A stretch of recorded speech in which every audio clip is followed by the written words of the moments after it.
السلام عليكم ورحمة الله وبركاته.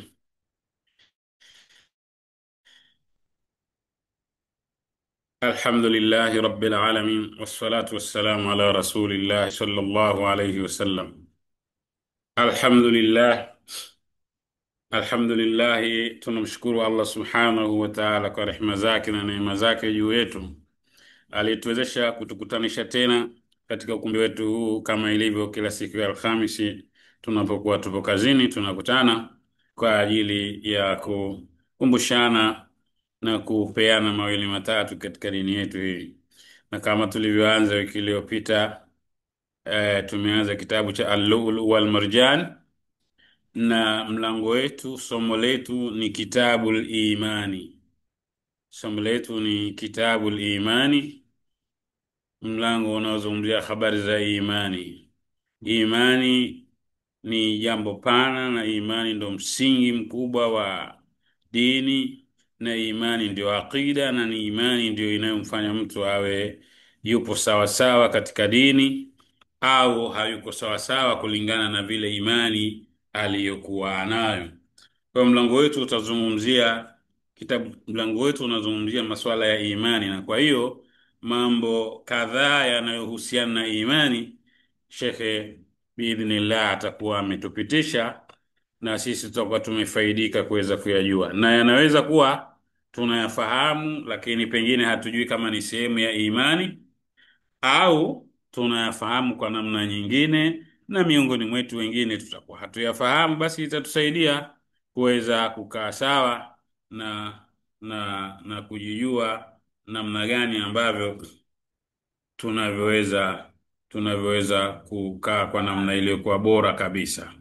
Kwa hiyo somo letu ni Kitabul Imani katika kitabu hiki cha Al-Lu'lu'u wal Marjan, na leo tunaingia hadithi namba 6. Hadithi nambari 6, babu bayani salawati allati hiya ahadu arkani lislam. Mlango unabainisha na kuweza kufahamisha kwamba swala ni moja katika nguzo za Uislamu. Swala hii tunaswali kila siku, na swala ndio msingi mkubwa wa Uislamu. Sasa ni vizuri kuijua na kuielewa kwa upana wake, ili tuweze kufahamu na kutekeleza vile inavyotakiwa, na itufikishe pale inapotakiwa itufikishe. Pengine mapungufu kadhaa yanayotukuta katika ibada yetu au katika dini yetu, kutofahamu vitu sawa sawa, na kwa hiyo kukichukulia kitu, kwa lugha yetu Swahili nasema kukichukulia poa tu. Kitu unapokichukulia poa, basi kinakuwa hivyo hivyo poa tu. Wewe mwenyewe ukikichukulia poa, basi itakuwa poa hivyo hivyo tu. Hata kama kitu kiwe kizito kiasi gani, wewe unakichukua cha kawaida tu, basi kitakuwa cha kawaida. Utakuwa hutekelezi na hukifanyi katika msingi ule ambao unaotakiwa kifanywe kitu kile. Kwa hiyo pengine athari kubwa tunayoipata, na kwa hiyo impact ya swala yetu ikawa haionekani katika maisha yetu ya kila siku, ni kwa kule kutojua nafasi pengine ya swala katika dini yetu. Sasa tunavyopitia katika vitabu vyetu hivi, itatusaidia kutujenga na kutuendeleza na kutuimarisha na kutuweka sawasawa. Hadithu Talha bin Ubaidillah qala, anasema jaa rajulun ila rasulillahi sallallahu alayhi wasallam min ahli Najd, alikuja mtu mmoja kwa mtume sallallahu alaihi wasallam kutoka nje ya mji wa mtume sallallahu alaihi wasallam. Wakati huo yuko Maka, yuko Maka, yuko Madina, ndio sehemu yake, sehemu ambayo yeye anaishi kwa Madina. Kwa hiyo miji pale watu wanatoka huko wanakuja pale Madina, ama alipokuwa Maka pengine watu wanatoka na Maka, na hii ilikuwa pengine yuko Madina, pengine yuko Maka. Akaja huyu bwana kwa mtume, anatoka Najidi. Najidi sasa hivi ni sehemu katika mji au ni miji au mikoa katika mikoa ya Saudi Arabia, ni sehemu hiyo, au wilaya au majimbo katika majimbo ya Saudi Arabia. Lakini wakati huo ilikuwa inafahamika Hijazi, inafahamika Madina, Riyadh na kadhalika. Kila mji ulikuwa pengine unajitegemea na una uongozi wake. Kwa hiyo huyu bwana alikuja thairun ras, akiwa kichwa chake tim tim, hajachana nywele, yani kimevurugika, nywele zake zipo tu. Kulingana na safari. Safari ni ndefu, kati watu wako na safiri, pengine safari ya siku 3 siku 4, yuko anatembea tu maporini mpaka anakuja pale, nywele hata muda wa kuziangalia nywele hana. Adawiu yusmau dawiyu sautihi, anasikika kwa mbali sauti yake. Sauti yake inasikika kwa mbali, dawiyu yusmau, inasikika kwa mbali sauti yake. Kwa kiasi hicho, wala yufqahu ma yaqulu, haeleweki anachoongea. Pengine hata matamshi, unajua mtu anaweza kuja, hata matamshi anaweza kuja, mtu anaongea Kiswahili hapa tukashindwa kuelewa, bali anaweza kuongea lugha yoyote ambayo watu wanaijua, hata Kiingereza, Kiarabu. Anaweza kuja watu wanajua Kiarabu, watu wanajua Kiingereza, watu wanajua Kiswahili, akaongea kwa lugha hiyo, lakini watu wakishindwa kuelewa anaongea maneno gani kulingana na lahaja na kadhalika. Amekuja pale hata adana, mpaka akamkaribia Mtume sallallahu alayhi wasallam, fa idha huwa yasalu anil islam, akawa kumbe ishu yake kubwa alikuwa anaulizia Uislamu ni nini. Amekuja, amesafiri, amesikia huko kuna Mtume sallallahu anafundisha dini ni Uislamu, natangaza kwa habari za Uislamu. Sasa anauliza anil islam, anataka kujua ili aweze kuingia katika action, au auelewe Uislamu kwa upana wake ulivyo, unavyotakiwa awe vipi kama Muislamu. Kwa sababu Muislamu una utaratibu, una kanuni, kwa anataka kuzijua kanuni na taratibu za Kiislamu zinasemaje. Mtume swalla sallam akasema, khamsun, miongoni mwa mambo ya Uislamu, khamsun salawati fil yawmi wal laila, kwanza uwe katika swala 5 mchana na usiku wake. Sasa swala, Mtume sallallahu alaihi wasallam, salatu imaduddin, swala ndio msingi na ndio nguzo ya dini. Watu wanatakiwa waelewe uzito wa ibada ya swala. Leo vijana sisi wengi wetu tupo katika dini ya Uislamu, alhamdulillah, pengine tunafanya mengi makubwa katika dini na kadhalika, lakini tunaipuuzia swala kwa kuwa tunaichukua kitu cha kawaida, hatukipi uzito wake ule namna ambayo inayotakiwa. Mtume sallallahu alaihi wasallam ameeleza kwamba salatu imaduddin, faman aqamaha faqad aqama ad-din. Lakini pia Qur'ani inaeleza kwamba inna salata tanha anil fahsha'i wal munkar, msingi kwamba swala ni jambo muhimu sana.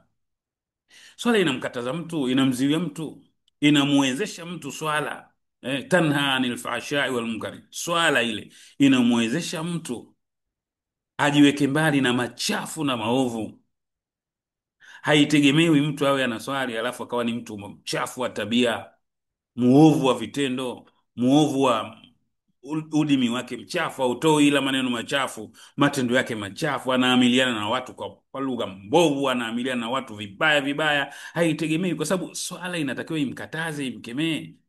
Sasa sisi tunaswali kila leo, alhamdulillah, swala 5 tunaswali, lakini swala yetu inatutengeneza vipi? Kwa kiasi gani swala imetuziwia na machafu na maovu? Hiyo ndo msingi ambao unalogea. Sasa utaona hawa watu walikuwa wanakuja kwa Mtume sallallahu alaihi wasallam wakitaka kujua msingi, na ndio maana wanapoingia wanaingia kweli kweli katika dini, na walikuwa wameifanyia kazi kweli kweli, kwa sababu walikuwa wanajua nafasi ya nini, nafasi ya swala. Sasa sisi pengine hatuijui nafasi ya swala, ndio maana tumekuwa tunaswali kila siku, lakini athari ya swala yetu hata majumbani kwetu sisi wenyewe tu, sio tukuvuka mbali labda na jamii au na hivi, majumba yetu sisi wenyewe, athari ya swala yetu haionekani ndani kwetu. Na athari ya swala ndio ionekane kwanza kwako wewe mwenyewe, bani kwako mtaani, mtu akipita inaonyesha kwamba huyu mtu ni Muislamu, na kwa hiyo ana tabia maalum na inaeleweka. Popote pale unapokwenda, tabia za Waislamu zinaeleweka, zinafahamika, kwa sababu inajulikana Waislamu wana misingi, wana kanuni, na swala inawashape. Kwa hiyo bwana Mtume SAW salam anamwambia, jambo la kwanza kabisa ufahamu katika mambo ya Uislamu ni swala 5 usiku na mchana. Ukidumu na hizo zitakushepu na zitakuingiza na zitakufanya wewe Muislamu wa sawa sawa. Fakale ule bwana akauliza tena, hala alayya ghairuha, kuna jambo lingine? Kala la, zaidi ya swala 5 hakuna zaidi. Yani kuna ziada ya hizi swala, unasema tano usiku na mchana, kuna ziada yoyote? Alala, hapana. Illa an tatawwa, ila ukiswali hizi sunna. Ndo hivyo nasema usiku witri, tulisoma kule kwenye suratul Muzammil, wakati nasoma kule tukaona Allah subhanahu wa ta'ala anasema inna rabbaka ya'lamu annaka taqumu adna min thuluthay al-layl.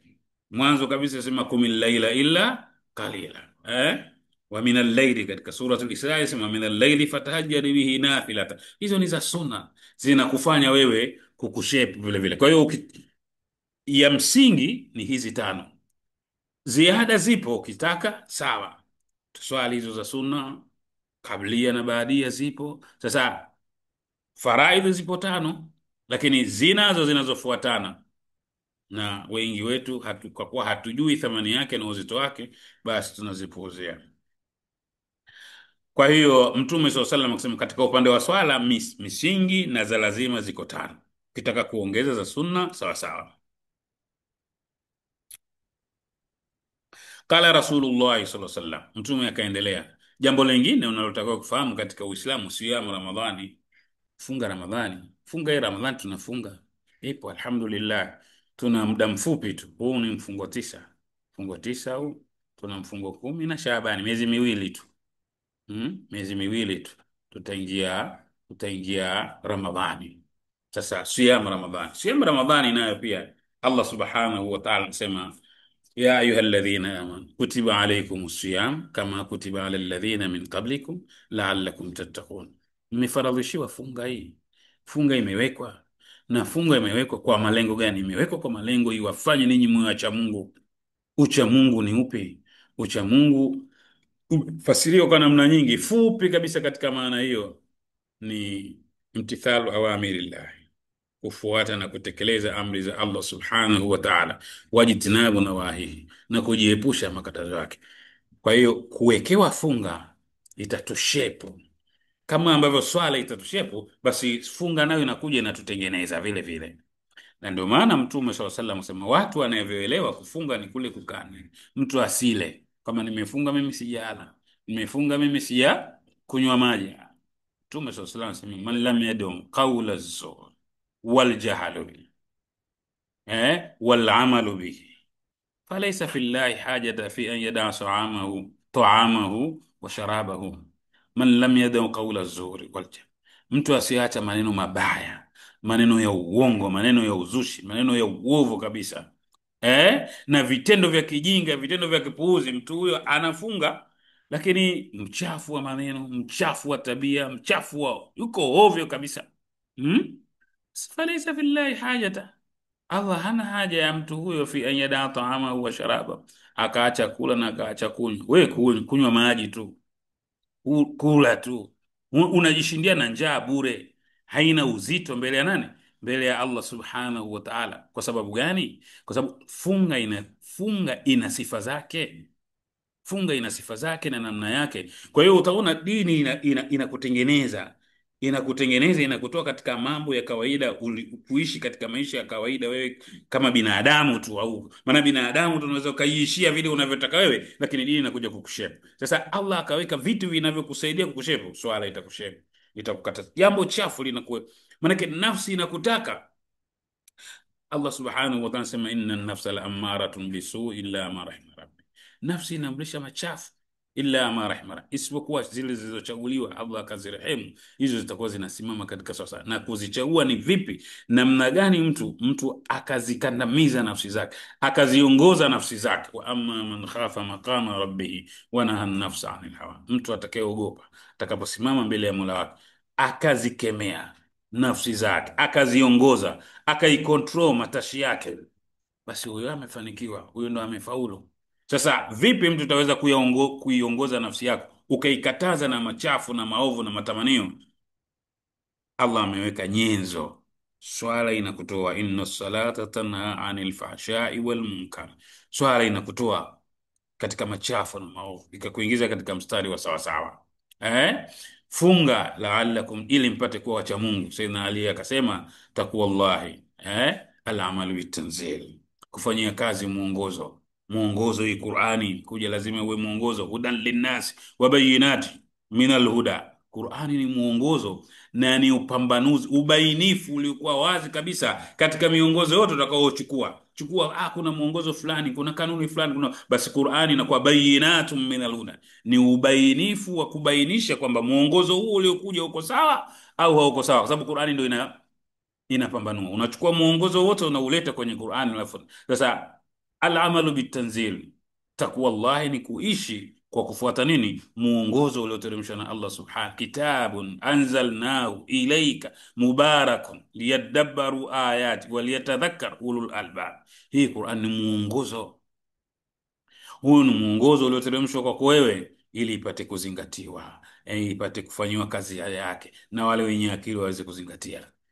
Wa innahu la dhikrun laka. Katika sura nyingine Allah anasema ni mwongozo na maelekezo kwako wewe Mtume Muhammad sallallahu alaihi wasallam, wale kaumika, na kwa watu wako, wasaufa tusaluna, mtakuja kuulizwa.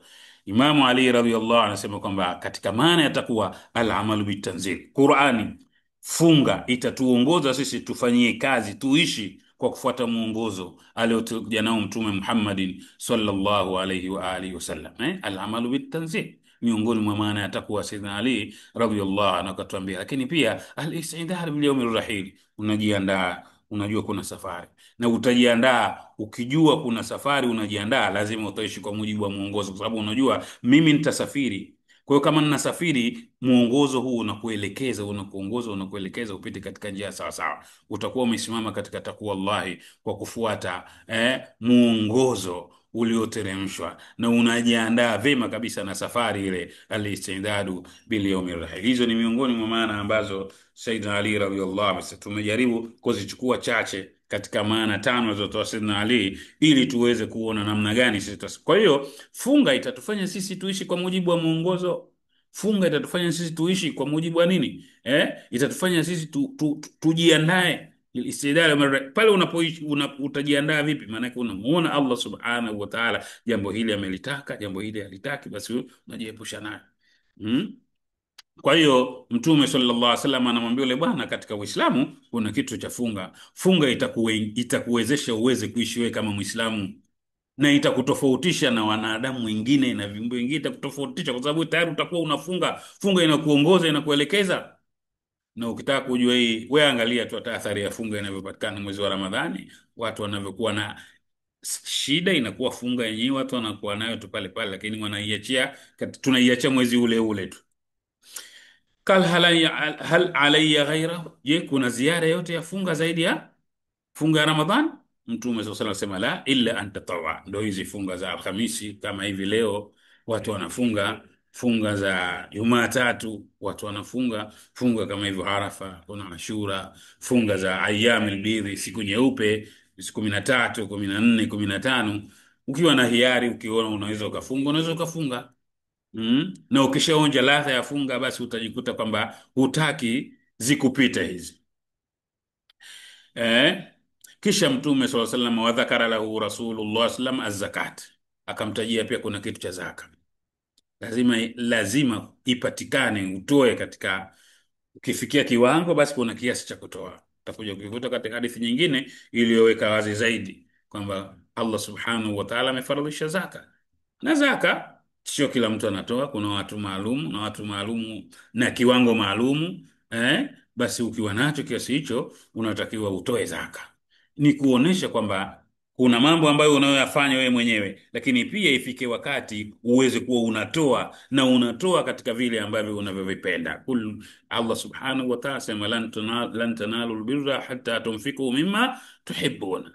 Hamwezi kufikia wema mpaka mfikie nafasi ya kuweza kutoa vile ambavyo mnavyofanya nini, mnavyovipenda, mnavitoa kwa ajili ya Allah subhanahu wa ta'ala. Kwa hiyo katika jumla ya Uislamu, kutoa, watu lazima wawe na sifa ya kutoa. Kuna kutoa kwa wajibu, ibada ya zaka, utoaji wa wajibu ambao watu wanawajibika watoe, watekeleze wajibu wao kiwango kikifikia, na ili baadhi yetu wengi tunapuuzia na tukajiona hatuhusiki kwamba linawahusu watu maalum. Hata wafanya kazi hata hizi tu, mtu huna sosi nyingine, una mshahara tu. Wakati mwingine kulingana na kiwango cha mshahara unaopata unatakiwa upige hisabu ya kutoa zaka vile vile. Kwa hiyo unatakiwa uangalie tujiasesi kila mmoja wetu. Wafanya biashara wanajiasesi kwa namna yake, kama hivyo wafanyakazi wanajiasesi kwa namna yake, wakulima kuna bidhaa za kilimo zinazotolewa zaka, na kadhalika. Wafugaji vile vile, kuna viwango vya kuna mifugo inayotolewa zaka na kuna utaratibu wake vile vile, wanatakiwa wajue. Watu wanaofanya katika sekta ya madini vile vile, wenye kumiliki, basi kuna madini yanayotolewa zaka, inatakiwa ifahamike vile vile kutolewa.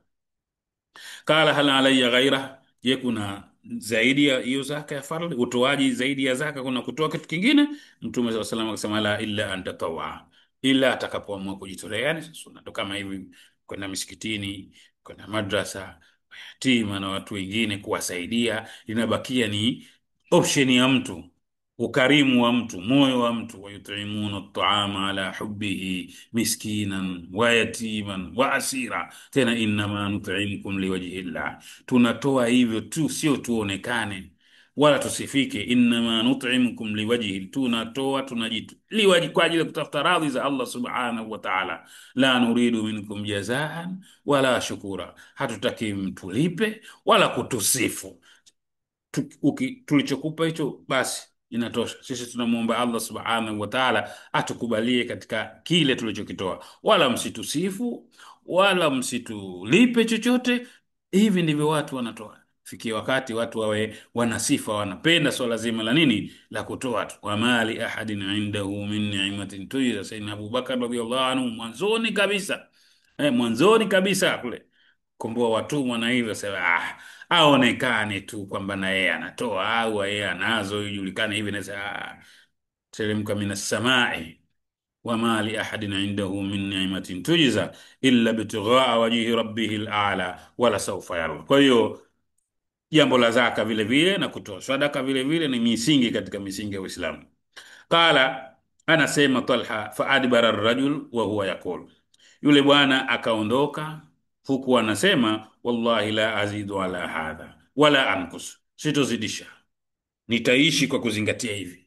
Na kweli ukizingatia hapo, kuna mambo matatu tu, ukiyaishi hayo wewe kama Muislamu, ukayaishi hayo, swala ikakuongoza, ikatoa athari yake, funga ikatoa athari yake, zaka ikatoa athari yake, tutakuwa na jamii bora kabisa. Hatakuwa na jamii tegemezi, hatakuwa na jamii maskini. Wenye uwezo watakuwa wanawasaidia, wenye kutoa wanawawezesha wale wasiokuwa na uwezo.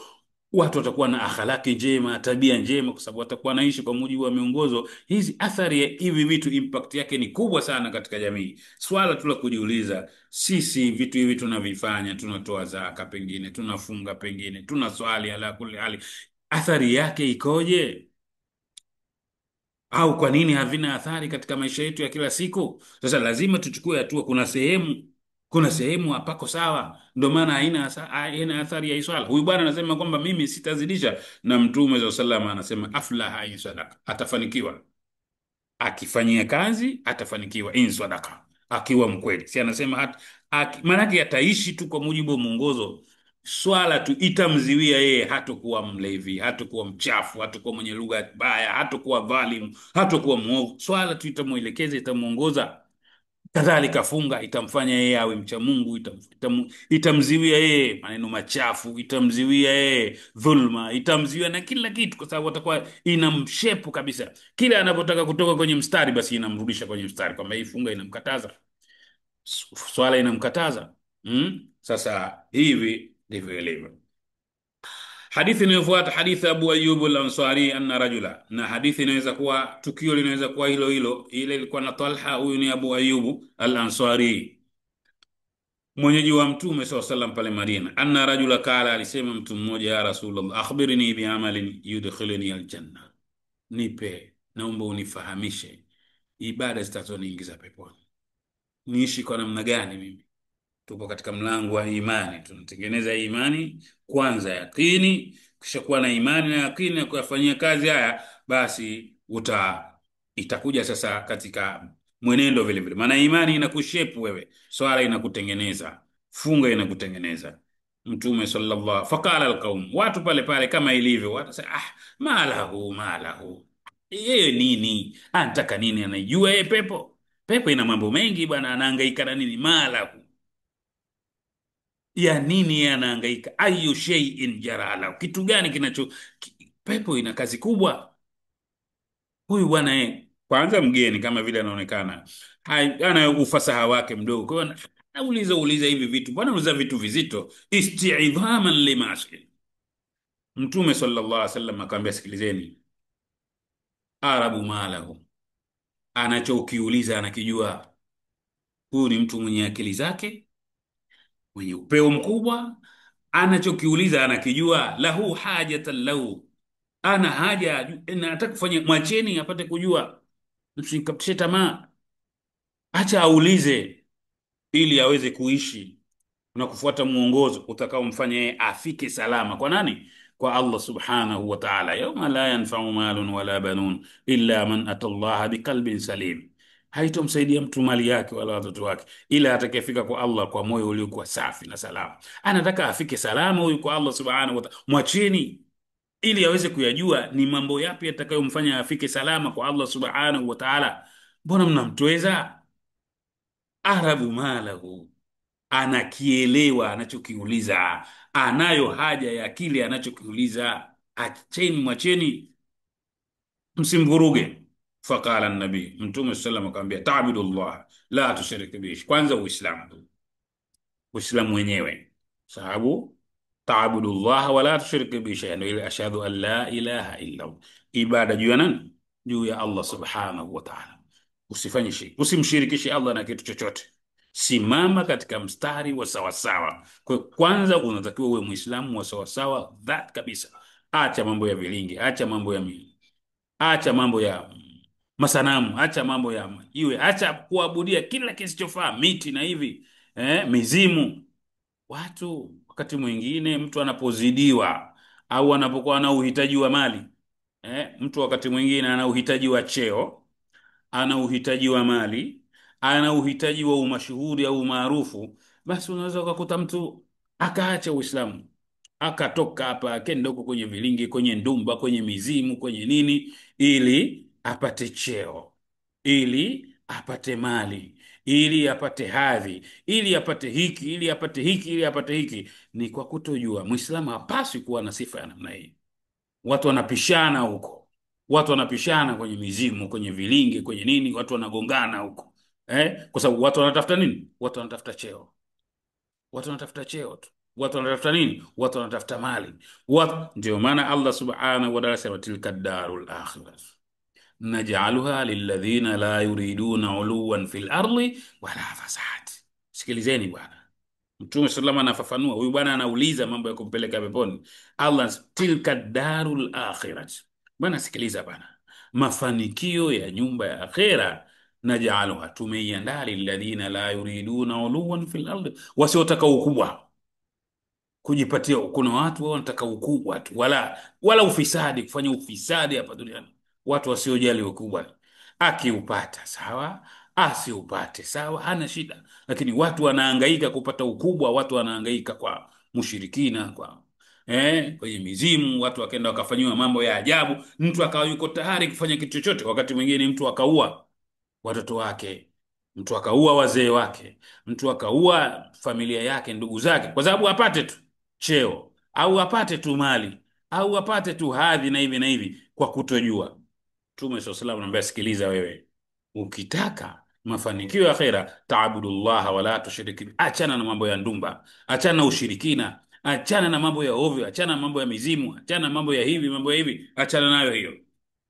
Simama kwa Allah subhanahu wa ta'ala, wala tushiriki bihi shay, wa tuqimu salata, tulioielezea hapo juu, watu utia zakata, tumeielezea hapo juu, watasila rahim, watasilu rahim, nunga udugu, ukae vizuri na ndugu zako, ukae vizuri na jamaa zako.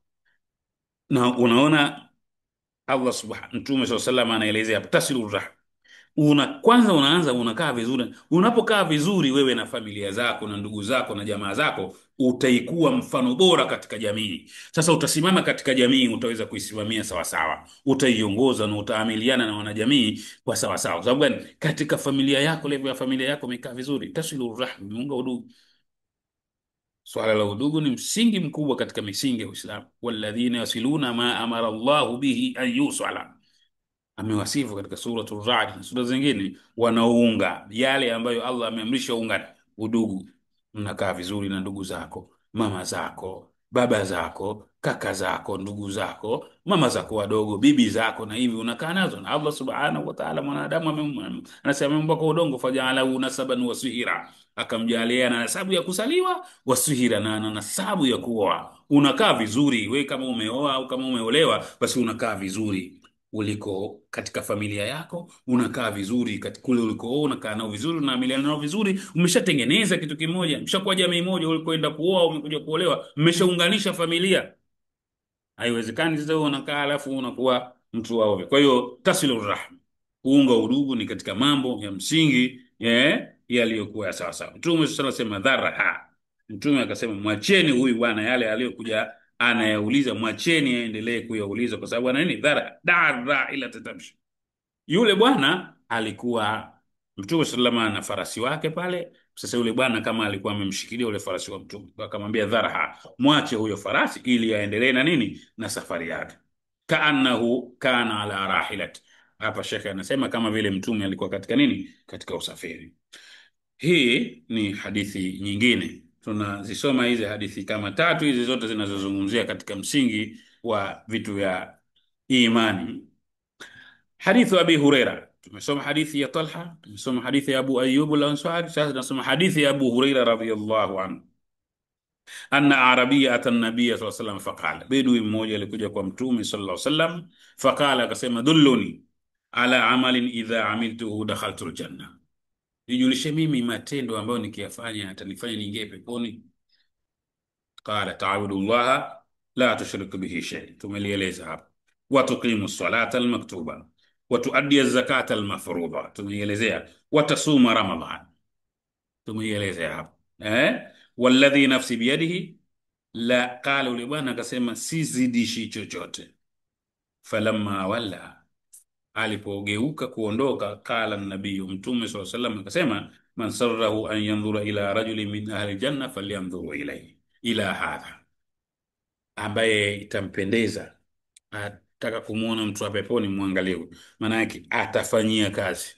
Ukitaka kuishi na mafanikio kuipata pepo ya Allah, ishi katika vitu hivi, na ukiishi vitakushepu vitakufanya wewe uishi kabisa kwa mujibu wa Uislamu. Hivi msingi mkubwa kabisa.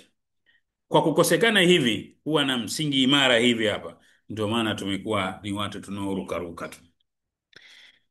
Hadithi ya Abdullah ibn Umar, qala qala Rasulullah sallallahu alaihi wasallam, bunya alislamu ala khamsi, msingi wa Uislamu umetengenezwa na mambo matano: shahadatu an la ilaha illa Allah wa anna Muhammadar Rasulullah wa iqami salat wa itai zaka wal haji wa sawm Ramadan.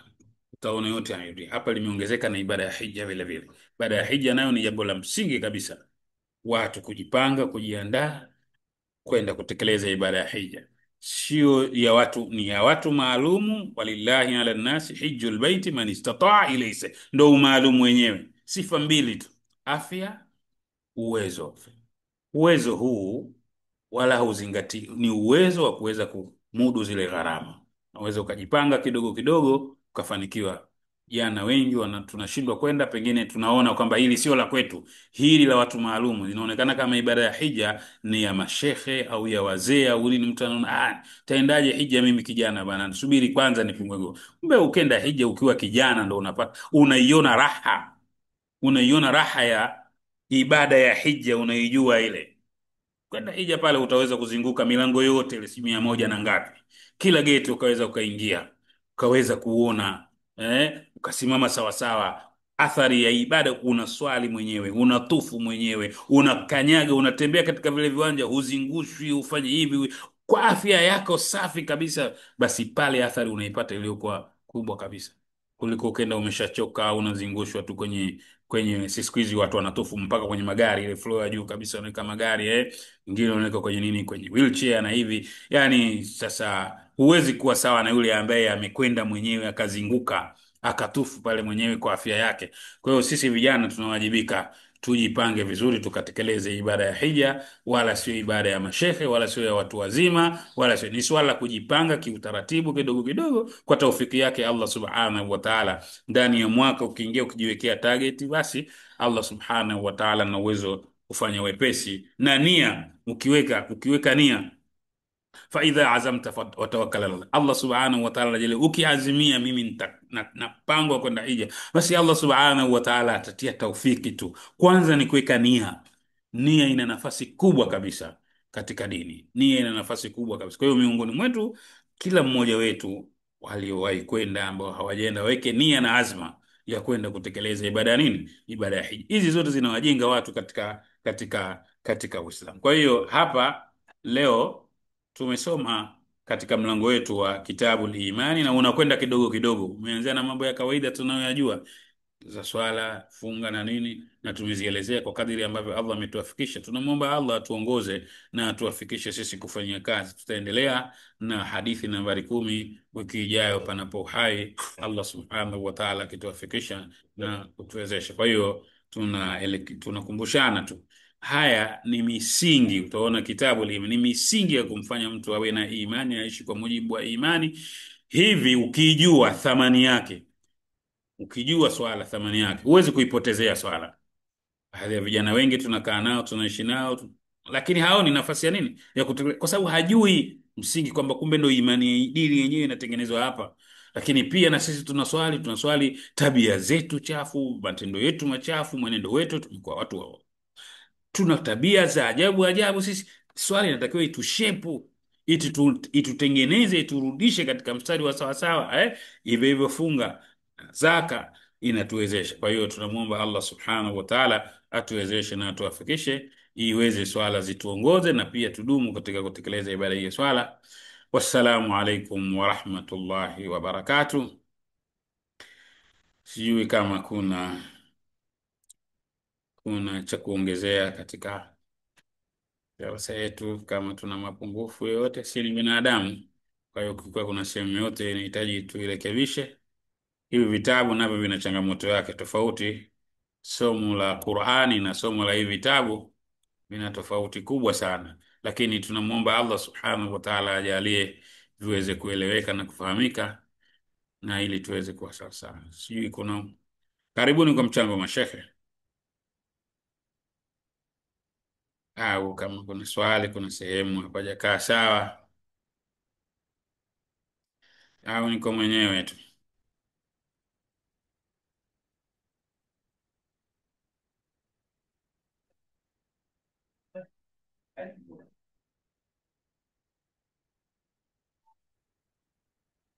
Basi kama hakuna cha ziada, tumwombe Allah subhanahu wa ta'ala atuwafikishe na atuwezeshe inshallah. Subhanaka Allahumma wa bihamdik, nashhadu an la ilaha illa anta, nastaghfiruka wa natubu ilayk.